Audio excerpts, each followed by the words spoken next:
Thanks so much. Wow, are we lucky or what? We have this interesting music every week.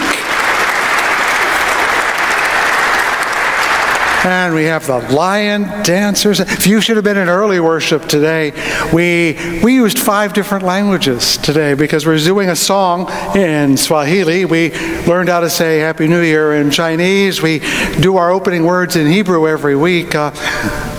This is not your grandfather's Grand Rapids, is it? Hallelujah to that. Yeah, it's a good thing. It's a good thing. It's a really good thing. And that's part of what I'm going to be talking about, that sense of abundance in some ways. It's a challenge. It's a huge challenge. It's an abundance that sometimes is an abundance of difficulty as well as pleasure. We need only look at the current political climate to know that there are an abundance of television commercials and pundits and commentators to the point where we wish perhaps some fewer would be better, wouldn't it? So we're dealing with abundance in some respects. And of course here at the pulpit, the abundance I have is I always bring more stuff into the pulpit than I can fit into a reasonable amount of time. And I could feed you very, very rapidly, but you wouldn't find it very satisfying. So what do I not offer up? I could tell you I went to Chicago this week. It was wonderful. I'm now at the stage where when I go somewhere, it's almost always someplace I've been, so I have memories that I can go and enjoy. And for you young people, memories are really, really good. And they're extremely cheap. And you should remember that because it's a pleasure you can have for the rest of your life.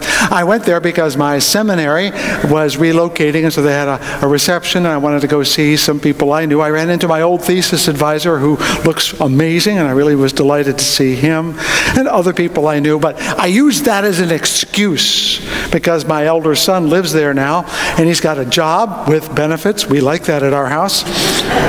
You parents of older children, you know what I mean. And he was struggling for some months to get that job, so we rejoice with him, and it is a rejoicing in many ways. But the rejoicing was not just that we saw him, we got to meet his new girlfriend. And as a parent of a potential girlfriend-holding person, this was a challenge for us. How do you do it? You don't want to scare the girlfriend, right? On the other hand, you don't want to look like pushovers either. You know, it was a new dance for us. So even with the memories, we were learning new things. It was a rich time, an abundance of things, and it reminded me then, and as the week went on, when I went out to do some pastoral calling and did some phone calls, that the big things, churches, nations, are formed of small things. Our community here is formed of friendships one to another, close or distant, but that's the network that makes us one community. Justice, that majestic goal we want for ourselves and the world, is built on acts of mere goodness, reinforced, stacked high until there is no other way to be but good. You might say this is if you wind the pennies, the pounds will take care of themselves. But I think there's a connection, as someone said in those earlier readings, that the person in society are yoked. The small things are always tied to the large things. And these words that I say every week are a hope that we can find those connections. We, not me. And so every week I invite you to help me make this a better sermon, not just by paying attention, but by sending that substantial but ephemeral support through your eyes in your presence. Therefore I say every week, may these words of my mouth and the meditations of my heart be found true in the sight and our sight. Thou art my rock and my redeemer. This is the third chapter and 3 I'm doing that remind us of the 3 basic values of liberal religion, which I say are free the mind, grow the soul, and change the world. And I've titled them in the imperative this month, liberate, animate, and now agitate.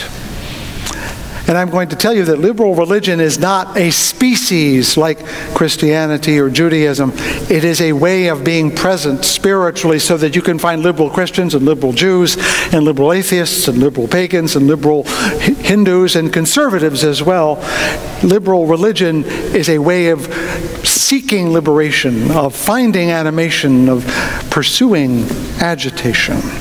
And I thought when I started this series I would give you step-by-steps. Here are the books you should read. Here are the practices you should follow. Here are the things you should work on. And I discovered I couldn't, in part because I don't know how to do it.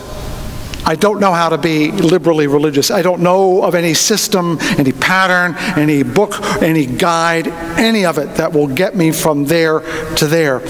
I'm working in the dark here, friends. Actually, you're in the dark, but I'm working hard here, and it's hard. And that's the point that I want to get to. Liberal religion is the hardest possible way to be religious. The only thing easier would be to have no religion at all. But I want to tell you that if you're here, you've already said, I've got to do something with these things that are nagging at my mind, these desires I have in my heart, these senses that I ought to be living in some way. It is hard, and as a friend of mine put it years ago when he was talking to a potential minister, he pulled the young man into his office and he said, "Young man," he actually had a big bass voice, so you have to imagine him sounding really cool, not like me. "Young man," he said, maybe Duncan sounded like that. You who know Duncan know the voice I'm looking for, right? "If there's anything else you can do in this world, do that." Meaning, don't be a minister. And his point was, it's no fun to do this job. It's difficult. And he was right. If there's anything else you can do besides be a clergy person, do that. If there's anything else you can do besides be in liberal religion, do that too. Because Parker Palmer, the great Quaker theologian of the 20th century, 21st century, he's still with us, pointed out at one point that the Quakers did not abolish the clergy, they abolished the laity. That every one of us is called upon the same responsibility to do the same responsibilities as any clergy person.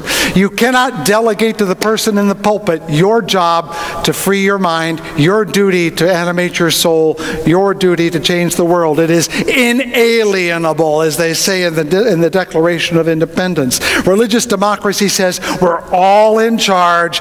Everyone has to do it. And it's hard because there's no surefire way to do it. Now that I've warned you and all of our new members are saying, what have I gotten myself into? It's so worth it. But that doesn't mean it is easy. And when I talk about agitating, I'm talking about in some ways the hardest part. Agitating is when you actually go out and do what your mind tells you is true and your soul tells you is right. When you actually do it, not just think it or realizing it. Because if you choose your faith and your faith does not change your life, then it really isn't your faith, is it? If you say you believe in God and you act as though God doesn't exist, are you an atheist or are you a theist? If you say you're a Christian and you don't turn the other cheek and all that stuff, are you a Christian? If you say you are something and you don't let it actually guide your life, then you're lying at least to yourself. And here's the next step in that.